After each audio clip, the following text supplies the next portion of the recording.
Hi everyone, my name is Faye Tawengwa. First of all, I'd like to thank all those that have been watching my videos. Today I'm going to be doing a Q&A with an amazing young woman known as Naomi Mwiinga Chilokota. She's an HIV activist and living openly with HIV.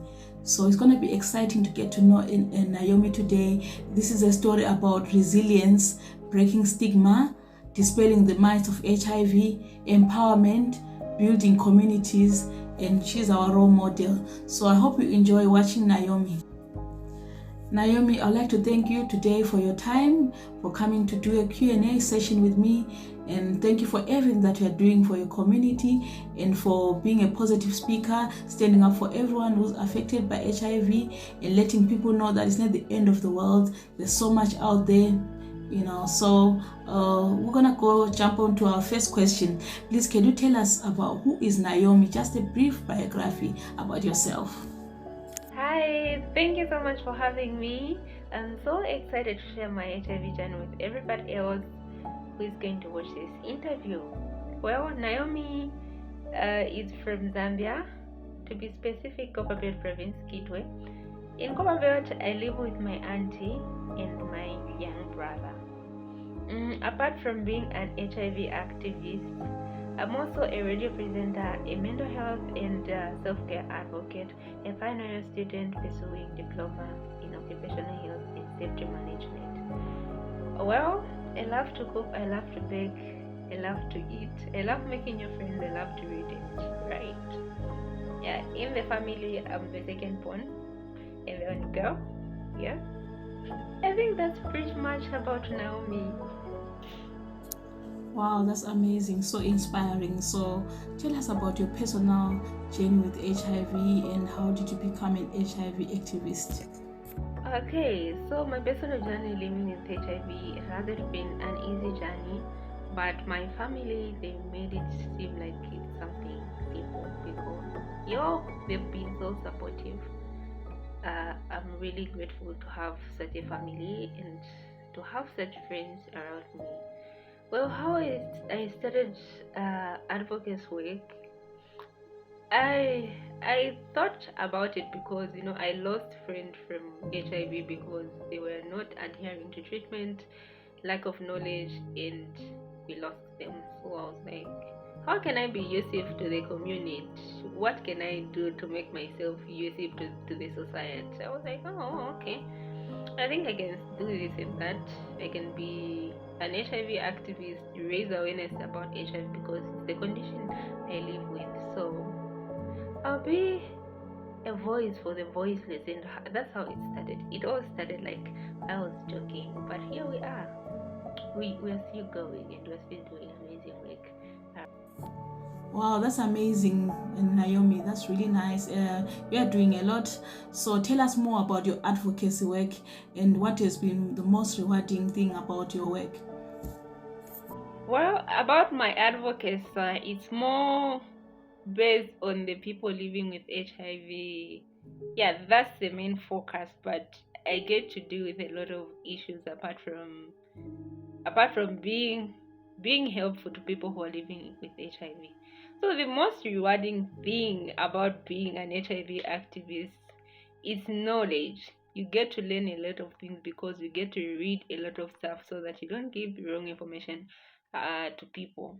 You also get to interact with a lot of people and learn a lot of things from different people, and that has been the most rewarding thing because I've met a lot of people, I've met a lot of nice people, they've taught me a lot of things, I've learned a lot from them.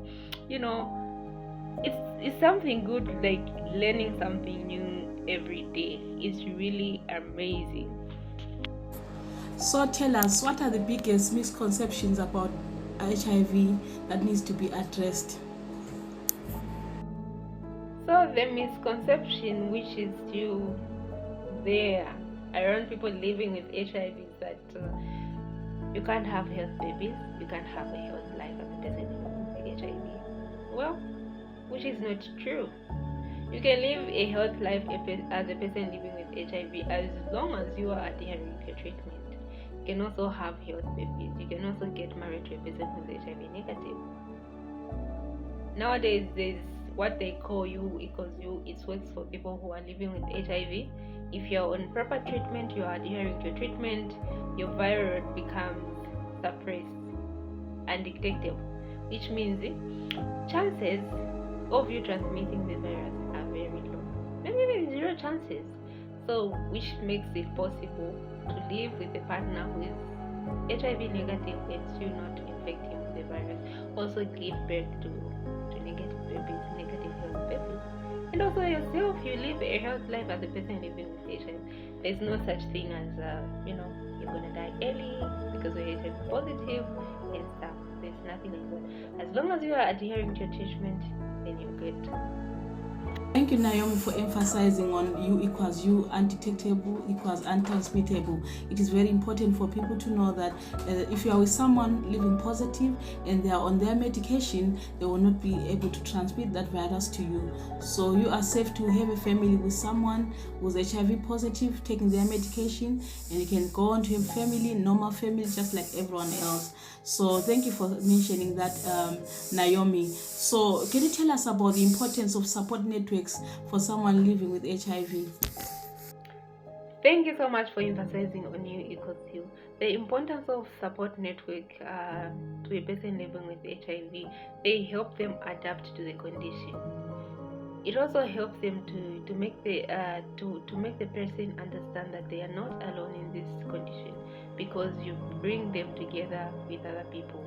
It can be a WhatsApp group, it can be a form of a group of people where you collect your medication, the facility you collect your medication from, or it can be a hospital, a clinic or something, but they put you together, they find you a day, you meet and talk about issues which affect you.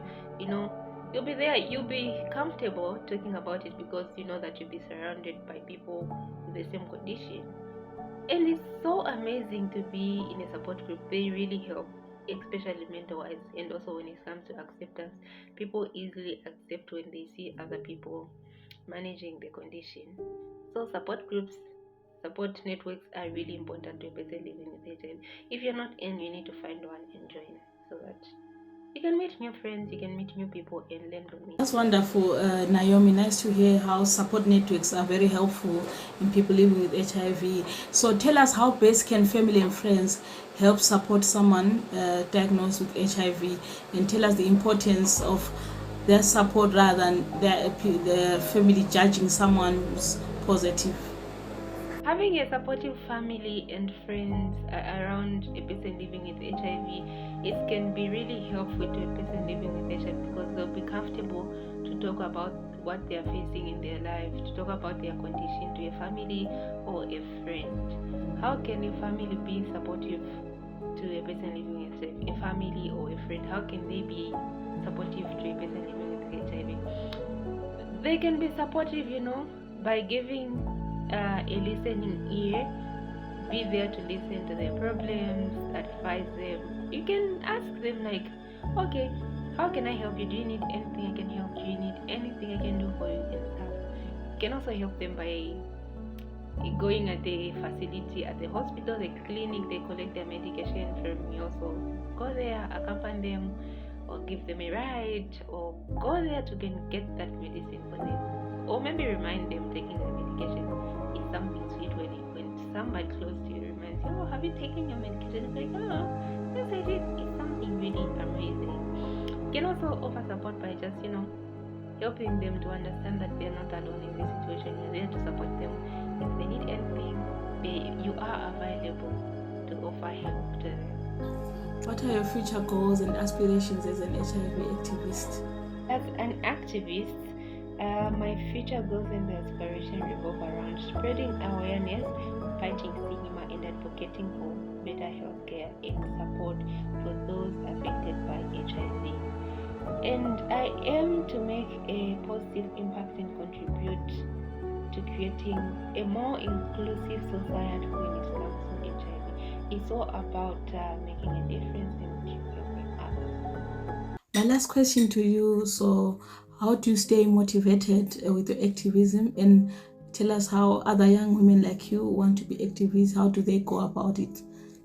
I think what keeps me going is the response I get from people after helping them. It's also the involvement I get from different people, different organizations who involve me in a lot of activities, maybe to go and give a presentation, maybe to be interviewed like what we are doing right now. It keeps me going because somebody is going to watch this interview and somebody will be interested to know more about me and everything. Like, it's a chain, it keeps going. And for anybody who would wish to become an activist, is something really amazing, because you are doing it for amazing people, being there for others, speaking up for others is something really amazing. All you need to do is point out an issue you want to be advocating and set goals. Goals are important when you're about to start something. Thank you so much, Naomi, for today. Really appreciate your time. So if anyone has questions, you just comment on our video below. Thank you for watching. Goodbye.